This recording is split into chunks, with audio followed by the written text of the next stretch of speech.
ሰላም ጤና ይስጥልን የተወደዳችሁ የመሃል ሚዲያ አድማጭ ተመልካቾቻችን እንደምን ውላችኋል። ለዛሬ ዕለተ ሐሙስ ከመሃል ሚዲያ ወደ እናንተ እንዲደርሱ የመራረጥናቸው መረጃዎች ምናሻግርበት ሰዓት ላይ ደርሰናል። አበይት ዜናዎቹን እናስቀድም። ሻዕቢያ በኤርትራ ዜጎች ላይ ከሚያደርሰው ጭቆና ባሻገር በጎረቤት ሀገራት ላይ ተደጋጋሚ ጦርነት በመፍጠር አሸባሪ መንግስት መሆኑን አረጋግጧል ተባለ።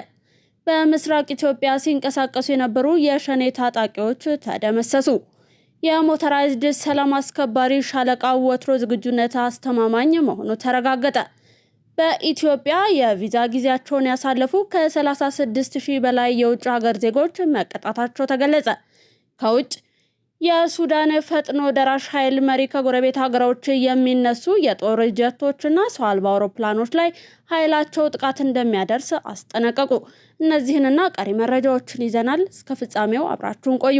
ታላቅ የምስራች በ4,400,000 ብር በአጠቃላይ ክፍያ የቤት ባለቤት የሆኑ ሜሪት ፕሮፐርቲስ በሪል ስቴት ዘርፍ እንዲሁም በኮንስትራክሽን 2 አስርት ዓመታትን ያስቆጠረው ድርጅታችን አሁን ደግሞ ሰፊ ሙያዊ ክህሎት ተላብሶ የፖስቴንሽን ኮንስትራክሽን ቴክኖሎጂ ተጠቅሞ በውባ ፒያሳ ዘመናዊ መኖሪያ አፓርትመንት ቤቶችን በተመጣጣኝ ዋጋ አቅርበንሎታል። አራዳ ፓርክና ወዳጅነት ፓርክ ከፊትና በስተጀርባ ያደመቁት የውብ መንደራችን 2 ቤዝመንት ያለው እስከ 4ኛ ወለል ደረጃውን የጠበቀ ሞል እንዲሁም ባልተለመደ መልኩ 5ኛና 6ኛ ተጨማሪ የመኪና ማቆሚያ ሆኖ ያገለግላል። ለደንበኞች ጥራትና ምቾት የሚተጋው ድርጅታችን ሜሪትስ ፕሮፐርቲ በዚህ መንደር መዋኛ ገንዳ፣ ጂምናዚየም፣ ደረጃውን የጠበቁ ሰፋፊ ሊፍቶች፣ ምቹና በቂ የመኪና ማቆሚያ ቦታዎች፣ ዘመናዊ የደረቅ ቆሻሻ ማስወገጃ፣ አውቶማቲክ ጄኔሬተር የተገጠመለት የከርሰ ምድር ውሃና ለተለያዩ አገልግሎቶች የሚውሉ ሰገነት አካቷል። ከባለ 1 እስከ ባለ 3 መኝታ ቤቶችን በ10% ቅድመ ክፍያ ከ441,000 ብር ጀምሮ የቤት ባለቤት ይሆኑ። እንዲሁም 70% ለሚከፍሉ ደንበኞቻችን 30% ልዩ የማስታወቂያ ቅናሽ ይዘንሎት መጥተናል። ታዲያ ይህ ቅናሽ የሚቆየው ለ10 ተከታታይ ቀናት ስለሆነ በ0941 44 7879 ላይ ይደውሉ። ቀዳሚ ወዳደረግነው መረጃችን አለፍ። ሻዕቢያ በኤርትራ ዜጎች ላይ ከሚያደርሰው ጭቆና ባሻገር በጎረቤት ሀገራት ላይ ተደጋጋሚ ጦርነት በመፍጠር አሸባሪ መንግስት መሆኑን አረጋግጧል ተባለ። የአፋር ህዝብን የራስን ዕድል በራስ የመወሰን እስከ መገንጠል ያለውን መብት ለማረጋገጥ አምባገነኑን የሻዕቢያ መንግስት በትጥቅ ትግል እየተፋለመ የሚገኘው የቀይ ባህር አፋር ዲሞክራሲ ድርጅት ለ3 ወራት ያሰለጠናቸውን እግረኛ ተዋጊዎች አስመርቆ በአሰብ ግንባር ለግዳጅ እያሰማራ ይገኛል። በታጋዮች ምረቃ ወቅት የድርጅቱ ሊቀመንበር የሆኑት ታጋይ ኢብራሂም ሃሩን ሻዕቢያ በኤርትራ ዜጎች ላይ ከሚያደርሰው ጭቆና ባሻገር በጎረቤት ሀገራት ላይ ተደጋጋሚ ጦርነት በመፍጠር አሸባሪ መንግስት መሆኑን እያረጋገጠ ነው በማለት በተበታተነ መልኩ ሻዕቢያን የሚታገሉ የኤርትራ ተቃዋሚዎች በአንድ ላይ በመቀናጀት የአምባገነኑን ፀሐይ ማጥለቅ አለብን ሲሉ ተናግረዋል። ታጋይ ኢብራሂም ሃሩን ጨምሮ በቀጣይ ድርጅቱ የባህር ኃይል ማደራጀት እቅድ እንዳለው ገልጸው ድርጅቱ አምባገነኑን የሻዕቢያ መንግስት ለመጣል በሚያደርገው ጥረት ሀገራትና ዓለም አቀፍ ተቋማት ድጋፍ እንዲያደርጉለት ጥሪ አቅርቧል። የቀይ ባህር አፋር ዲሞክራሲያዊ ድርጅት የሻዕቢያን መንግስት በትጥቅ ትግል ለመፋለም ከሚንቀሳቀሰው ብርጌድ ንሓዱም ጋር በትብብር ለመስራት የመግባቢያ ስምምነት መፈራረማቸውም ይታወሳል።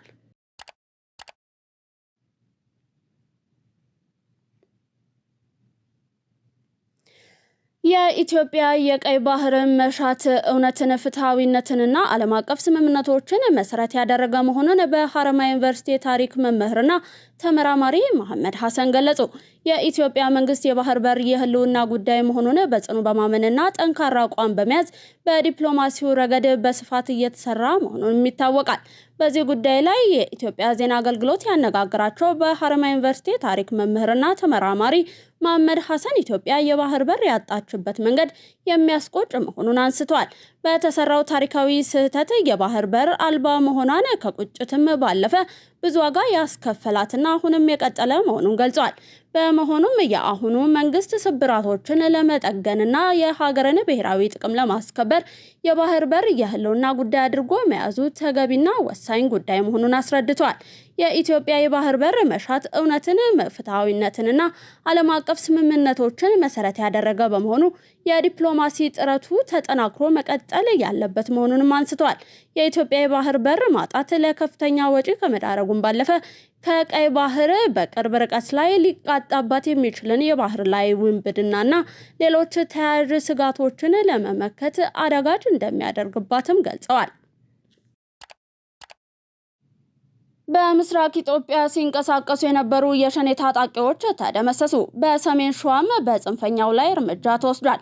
ምስራቅ እዝ በድሬዳዋ በምስራቅ ሐረርጌ ዞንና በሶማሌ ክልል ሽንሌ ዞን አዋሳኝ ቀጠናዎች በመንቀሳቀስ የአካባቢውን ሰላምና ደህንነት እንዲሁም ልማት ለማደናቀፍ ሙከራ ሲያደርግ የነበረው የሸኔ ቡድን ላይ የምስራቅ ኢትዮጵያ አጎራባች ክልል የጸጥታ ኃይሎች ጋር በቅንጅት ባደረጉት ስምሪትና አሰሳ በሽብር ቡድኑ ላይ ከፍተኛ ቁሳዊና ሰብአዊ ኪሳራን አድርሰዋል። ሰራዊቱ የአካባቢውን ሰላም ለማጽናት በሚያደርጋቸው ስምሪቶች ሁሉ ህብረተሰቡ መረጃ በመስጠትና ከጸጥታ ኃይሎች ጎን በመሆናቸው አመርቂ ውጤቶች መመዝገቡን የገለጹት የእዙ ዘመቻ ኃላፊ ተወካይ ህብረተሰቡ ከፍተኛ ምስጋና ይገባዋል ሲሉ ገልጸዋል።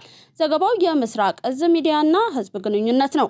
በተመሳሳይ በሰሜን ሸዋ ዞን ሚዳ ወረዳ ሬማ ንዑስ ወረዳ የአየር ወለድ ሬጅመንት ክትትል በማድረግ የጽንፈኛውን ኃይል መደምሰሳቸውን የአየር ወለድ ክፍለ ጦር አዛዥ ኮሎኔል ማቴዎስ ማዴቦ ገልጿል። አዛዡ እንደዚህ የሰላም አማራጭን በመቀበል ከስህተታቸው የሚመለሱትን አሁንም በክብር ለመቀበል ዝግጁ መሆናቸውን ገልጸው አሻፈረኝ ሰላም አይገዛኝም ባለው ጽንፈኛ ላይ ግን እርምጃ መውሰዳችንን አጠናክረን እንቀጥላለን ብለዋል። የአየር ወለድ ሬጅመንት አዛዥ ሻለቃ ሀብቱ ገብረ ኪዳን በበኩላቸው የጠላት ኃይል ከአጎራባች አካባቢዎች በመምጣት ሰቡን ለማስጨነቅና ለመዝረፍ ሲዘጋጁ ህዝቡ ባሰጣቸው መረጃ ፈጥኖ በመድረስ በርካታ ጠላት ደምስሰው የቀረውን ኃይል ቁስለኛ በማድረግ የነፍስ ወከፍ መሳሪያዎችንና የጽንፈኛ አመራሮችን መማረካቸውን ተናግረዋል። ዘገባው የክፍለ ጦሩ የሰራዊት ስነ ልቦና ግንባታ ነው። የሞተራይዝድ ሰላም አስከባሪ ሻለቃ ወትሮ ዝግጁነት አስተማማኝ መሆኑ ተረጋገጠ። በዩናሚስ ደቡብ ሱዳን በሴክተር ሳውንድ ጁባ ዱሩፒ ካምፕ የሚገኘው የ21ኛ ሞተራይዝድ ሰላም አስከባሪ ሻለቃ የተሟላ ወትሮ ዝግጁነት ለስኬታማ ግዳጅ አፈጻጸም ወሳኝ መሆኑን በመገንዘብ በየ3 ወሩ የሚደረገውን ፍተሻና ቁጥጥር በአስተማማኝ ሁኔታ አረጋግጧል። የኢንስፔክሽን ቡድን መሪው ሚስተር ካሌብ ማቹሩሬ የኢንስፔክሽን ፍተሻና ቁጥጥር የጎላ ድርሻ እንዳለው ጠቁመው በሰላም ማስከበር ተልዕኮ የላቀ ሚና ያላቸው ንብረቶች በተገቢ መንገድ ተይዘው ለግዳጅ ዝግጁ መሆናቸውን ተናግረዋል። የ21ኛ ሞተራይዝድ ሰላም አስከባሪ ሻለቃ አስተዳደር ሌተናል ኮሎኔል ወርቁ አሸናፊ ከከባድ እስከ ቀላል ተሽከርካሪዎችና መሳሪያዎች፣ ጄኔሬተሮችና የውሃ ማጣሪያ ማሽነሪዎች እንዲሁም ሌሎች ለተልዕኮ የሚያስፈልጉ መገልገያ ንብረቶች ለቁጥጥሩ ዝግጁ መደረጋቸውን አብራርተዋል። የ21ኛ ሞተራይዝድ ሰላም አስከባሪ ሻለቃ ኢንስፔክሽን ኃላፊ ሻምበል ዘመናዊ ደመቀ በበኩላቸው በተደረገው የዝግጁነት ፍተሻ ሀገሪቱ ከዘርፉ የምታገኘውን ክፍያ ለማስቀጠል የሚያስችሉ ስራዎች ጥንቃቄ በተሞላበት ሁኔታ መከናወኑን መቻሉንም ተናግረዋል። የኢትዮጵያ ብሔራዊ ምርጫ ቦርድ ለ7ኛ ጊዜ የሚካሄደውን ሀገር አቀፍ ምርጫ በመጪው ግንቦት 24 ቀን 2018 ዓ.ም ለማድረግ ምክረ ሐሳብን አቀረበ። የምርጫ ውጤት ለህዝብ ማሳወቂያ ቀን ደግሞ ሰኔ 3 ቀን 2018 ዓ.ም እንደሚሆን ቦርዱ አስታውቋል። 7ኛው ሀገር አቀፍ ጠቅላላ ምርጫ ለማድረግ በዝግጁነት ላይ የሚገኘው ብሔራዊ ምርጫ ቦርድ በምርጫው የጊዜ ሰሌዳ ዙሪያ ከፖለቲካ ፓርቲዎች ጋር ውይይት አድርጓል። ከ60 በላይ የፖለቲካ ፓርቲዎች ተወካዮች በተሳተፉበት በዚህ ውይይት ላይ በምርጫ ጊዜ ሰሌዳ ላይ የጦፈ ውይይት መደረጉ ተገልጿል። መገናኛ ብዙሃን ባልተገኙበት በዚህ የውይይት መድረክ ላይ ምርጫ ቦርድ የ7ኛውን ሀገር አቀፍ ምርጫ ዝርዝር የጊዜ ሰሌዳ ለፓርቲዎች ለውይይት አቅርቧል። ለውይይት በቀረበው የጊዜ ሰሌዳ መሰረትም ህዳር ወር ውስጥ በምርጫው መወዳደር የሚፈልጉ የፖለቲካ ፓርቲዎችና የግል እጩዎች ይመዘገባሉ ተብሏል። የምርጫ አስፈጻሚዎችና ዝርዝርም ለፖለቲካ ፓርቲዎች እንዲሁም ለህዝብ ይፋ ማድረግ ህዳር 19 ተጀምሮ በጥር የመጀመሪያ ሳምንት ላይ ለማጠናቀቅ ታስቧል።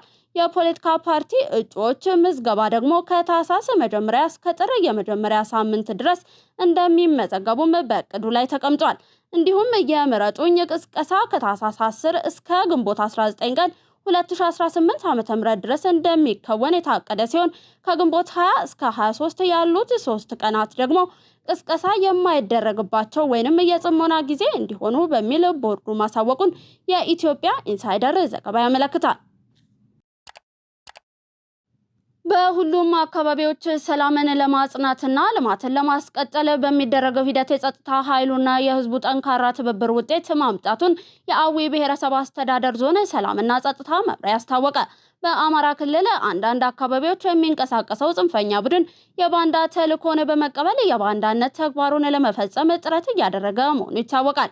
ይሁን እንጂ የባንዳነት ተልዕኮን በጸጥታ ኃይሉና በክልሉ ህዝብ ጠንካራ ትብብር ከማክሸፍ ባለፈ በጽንፈኛው ላይ ጠንካራ የህግ ማስከበር ስራ እየተከናወነ መሆኑም ይታወቃል። በክልሉ አዊ ብሔረሰብ አስተዳደር ዞን ያለውን ነባራዊ ሁኔታ በተመለከተ የኢትዮጵያ ዜና አገልግሎት የዞኑን ሰላምና ጸጥታ መምሪያ ኃላፊ ጌታቸው ቢሻውን አነጋግሯል። ኃላፊው በማብራሪያቸው ለሰላምና መረጋጋት ሲባል በመንግስት ተደጋጋሚ የሰላም ጥሪ በመደረጉ ይህንኑ ጥሪ ተቀብለው የመጡ ታጣቂዎች እንዳሉ አንስተዋል። ከዚህም የሰላም ጥሪ በማፈንገጥ የጥፋት ተልዕኮ ለመፈጸም በሚንቀሳቀሰው ጽንፈኛ ቡድን ላይ ግን በጸጥታ ኃይሉ ጠንካራ እርምጃና በህዝቡ ትብብር በአካባቢው ሰላም ማስፈን መቻሉን ተናግሯል። የጽንፈኛ ቡድኑ ዓላማ ከባንዳዎች የተቀበለውን የባንዳነት ተልዕኮ ለመፈጸም ቢሆንም መንግስት እየወሰደ ባለው ጠንካራ ህግ የማስከበር እርምጃ እቅዱ ከሽፎ ተበትኗል ብሏል። መንግስት ለአምራች ዘርፉ በሰጠው ትኩረት በየደረጃው ስኬቶች እየተመዘገቡ መሆኑን የኢንዱስትሪ ሚኒስትር ዴኤታ አቶ ታረቀኝ ቡልቻ ገለጹ። የህዝብ ተወካዮች ምክር ቤት አመራሮችና አባላት በኢንዱስትሪ ፓርኮች ልማት ኮርፖሬሽን የቦሌ ለሚ ልዩ ኢኮኖሚ ዞንን ጎብኝተዋል። በመርሃ ግብሩ የህዝብ ተወካዮች ምክር ቤት አፈ ጉባኤ ታገሰ ጫፎ፣ የህዝብ ተወካዮች ምክር ቤት ምክትል አፈ ጉባኤ ለሚ በዶ፣ በህዝብ ተወካዮች ምክር ቤት የመንግስት ረዳት ተጠሪ ሚኒስትር ዴኤታ መሰረት ኃይሌ እንዲሁም የምክር ቤቱ አባላት ተገኝተዋል። የኢንዱስትሪ ሚኒስትር ዴኤታ ታረቀኝ ቡልቻ ለጎብኚዎች በሰጡት ማብራሪያ አምራች ኢንዱስትሪው በስራ ዕድል ፈጠራ እንዲሁም በውጭ ምንዛሬ ግኝት ከፍተኛ አስተዋጽኦ እያበረከተ መሆኑን ተናግሯል። በኦሮሚያ ክልል ምስራቅ ሸዋ ዞን በደረሰ የትራፊክ አደጋ የ9 ሰዎች ህይወት ማለፉ ተገለጸ። በኦሮሚያ ክልል ምስራቅ ሸዋ ዞን ቦሰት ወረዳ ትላንት ማምሻውን በደረሰ የትራፊክ አደጋ የ9 ሰዎች ህይወት ማለፉን የወረዳው ፖሊስ መምሪያ አስታውቋል። የቦሰት ወረዳ የትራፊክ ደህንነት ቁጥጥር ኃላፊ ኢንስፔክተር ስለሺ በላይ አደጋው የተከሰተው መነሻውን ከአዳማ ያደረገ የህዝብ ማመላለሻ አውቶቡስ ከአንድ የጭነት ተሽከርካሪ ጋር በመጋጨቱ መሆኑን ለአዲስ ስታንዳርድ ተናግሯል። በአደጋው ከሞቱት ሰዎች ውስጥ 7ቱ የህክምና ባለሙያዎች መሆናቸውንም የክልሉ ጤና ቢሮ በፌስቡክ ገጹ ባወጣው ጽሑፍ አስታውቋል። ቢሮው በተጨማሪም ባለሙያዎቹ በአርሲ ዞን በአገልግሎት ላይ የነበሩና ለሙያ አቅም ማሻሻያና ፈተና ወደ ሐረማያ ዩኒቨርሲቲ ሲጓዙ አደጋው መድረሱን ገልጿል። በአደጋው ጉዳት የደረሰባቸው ሰዎች በቦሰት ሆስፒታል የህክምና ድጋፍ እያገኙ መሆኑ የተነገረ ሲሆን የአደጋው መንስኤም በፍጥነት ማሽከርከር መሆኑ ተጠቁሟል። የወረዳው ትራፊክ ደህንነት ቁጥጥር ኃላፊ አክለውም አካባቢው በተለይም የወለንጭቲ ከተማ የከባድ ተሽከርካሪዎች የሚንቀሳቀሱበት በመሆኑ አሽከርካሪዎች ጥንቃቄ እንዲያደርጉ አሳስቧል። የቪዛ ጊዜያቸውን ያሳለፉ ከ36,000 በላይ የውጭ ሀገር ዜጎች መቀጣታቸው ተገለጸ።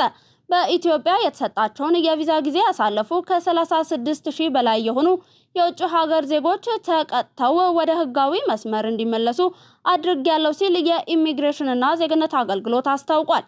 ወደ ኢትዮጵያ የሚመጡ የተለያዩ ሀገራት ዜጎች ህግ አክብረው እንዲንቀሳቀሱ እየተሰራ ነው ሲሉ የገለጹት የአገልግሎት ዋና ዳይሬክተር ሰላማዊት ዳዊት በአዲስ አበባ በተካሄዱ ዓለም አቀፍና አህጉር አቀፍ ጉባኤዎች የተሳተፉ የውጭ ሀገራት ዜጎች ያለምንም እንከን መስተናገዳቸውን ጠቁሟል። በቪዛ አገልግሎት ወደ 188 ሀገራት የመዳረሻ ኦን አራይቫል ቪዛ ተጠቃሚዎች ሆነዋል ያሉት ዋና ዳይሬክተሯ ይህም የ24 ሰዓት የኤሌክትሮኒክስ ቪዛ አገልግሎት ያለው መሆኑን አመላክተዋል። የተወደዳችሁ የመሃል ሚዲያ አድማጭ ተመልካቾቻችን እየተመለከታችሁ የምትገኙት ለዕለተ ሐሙስ ወደ እናንተ እንዲደርሱ ያዘጋጀናቸውን የቀን መረጃዎቻችንን ነው። ከባህር ማዶ ያዝናችሁ አለፍን። በካሬ 81,000 ብር ብቻ በሜክሲኮ አፍሪካ ህብረት አጠገብ በሚገኘው ሳይታችን አባይ ሆምስ ይዞላችሁ ቀርበዋል። ባለ 1 መኝታ በ631,000 ብር፣ ባለ 2 መኝታ በ1 ሚሊዮን ብር፣ ባለ 3 መኝታ በ1.2 ሚሊዮን ብር በ10% ቅድመ ክፍያ ከፍለው ቀሪውን በረጅም ጊዜ ያከፋፈል እንዲሁም የንግድ ሱቆችን ከ3 ሚሊዮን ብር ጠቅላላ ክፍያ ጀምሮ አቅርበንላችኋል። ልብ ይበሉ፣ ይህን ቪዲዮ አይተው ለሚመጡ 10 ደንበኞች ብቻ የዚህ ታላቅ ቅናሽ ተጠቃሚ ይሆናሉ። ለበለጠ መረጃ ይደውሉ። አባይ ሆምስ። የሱዳን ፈጥኖ ደራሽ ኃይል መሪ ጀነራል መሐመድ ሐምዳን ዳጋሎ ከጎረቤት ሀገራት የሚነሱ የጦር ጀቶችና ሰው አልባ አውሮፕላኖች ላይ ኃይላቸው ጥቃት እንደሚያደርስ አስጠነቀቁ። ሰራዊታቸው ላይ ጥቃት ለማድረስ ከሱዳን ጎረቤት ሀገሮች የሚነሱ የጦር ጀቶችና ሰው አልባ አውሮፕላኖችን እንደሚመቱ ሱዳን ትሪቢዩን ዘግቧል። ቁሳቁስ ለማድረስ ጥቃት ለመፈጸም ወይንም ለመግደል ከየትኛውም ጎረቤት ሀገር የሚነሳ የትኛውም አውሮፕላን ያሰጋናል ብለዋል። የሱዳን ጦር የዘር ጭፍጨፋ ፈጽሟል ሲሉም ሄሚቲ ከሰዋል። ጦሩ በዳርፉር እንዲሁም ኮርዶፋን ግዛቶች ጎሳ ተኮር ጥቃት በመፈጸም ሰዎችን ከምድረ ገጽ ሊያጠፋ ነው ሲሉም አክለዋል። በቅርቡ በኮርዶፋን ግዛት በደረሰ የሰው አልባ አውሮፕላን ጥቃት የጎሳ መሪ ተገድለዋል። ጥቃቱን ተከትሎ የሱዳን ጦርና ፈጥኖ ደራሽ ኃይሉ እርስ በእርሳቸው ሲካሰሱን ቆይቷል። የሱዳን ፈጥኖ ደራሽ ኃይል ባለፉት ጥቂት ቀናት በጦሩ በተያዙ አካባቢዎች በተከታታይ የሰው አልባ አውሮፕላን ጥቃትን ፈጽሟል። ጥቃቶቹ ወታደራዊ መቀመጫዎችና ንጹሃን ዜጎችን ኢላማ ያደረጉም ነበሩ። ውጊያው ከመዲናዋ ካርቱም አልፎ በዳርፉልና ኮርዶፋን ግዛቶች ተባብሶም ቀጥሏል። ከቱኒዚያ የባህር ዳርቻ ወጣ ብሎ ስደተኞችን ያሳፈረ ጀልባ ሰምጣ ህጻናትን ጨምሮ ቢያንስ 40 ሰዎች መሞታቸውን የሀገሪቱ ባለስልጣናት አስታወቁ። ይህ ከ40 በላይ ሰዎች የሞቱበት የባህር ላይ አደጋ በዚህ የአውሮፕላን ዓመት ውስጥ በአካባቢው ከደረሱት እጅግ የከፉት መካከል መሆኑ ተነግሯል። ጀልባዋ በማዕከላዊ ቱኒዚያ ግዛት ውስጥ በምትገኘው የሜዲትራኒያን ባህር ወደብ ከሆነችው ማህዲያ ወጣ ብሎ ባለው የባህሩ ክፍል ላይ በሰጠመችበት ጊዜ 70 የሚደርሱ ስደተኞችን ይዛ እንደነበረ ባለስልጣናቱ አስታውቋል። በሰጠመችው ጀልባ ላይ ተሳፍረው የነበሩ ሁሉም ሰዎች ከሰሃራ በታች ካሉ የአፍሪካ ሀገራት የመጡ መሆናቸውን ባለስልጣኑ ቢጠቅሱም ዝርዝር ግን ከመናገር ተቆጥቧል። ከሰሜን አፍሪካ የባህር ዳርቻዎች በመነሳት ወደ አውሮፓ ለመሻገር ሲሞክሩ ከሚደርሱ ተደጋጋሚ አደጋዎች ውስጥ ከቅርብ ጊዜ ወዲህ ከተከሰቱት ይህ የበርካታ ሰዎችን ሕይወት የቀጠፈው ነው ተብሏል። የተወደዳችሁ የመሃል ሚዲያ አድማጭ ተመልካቾቻችን ለዛሬ ዕለተ ሐሙስ ወደ እናንተ እንዲደርሱ ያዘጋጀናቸው መረጃዎች እስካሁኖቹን ይመስሉ ነበር። ሰናይ ቀን ተመኘን።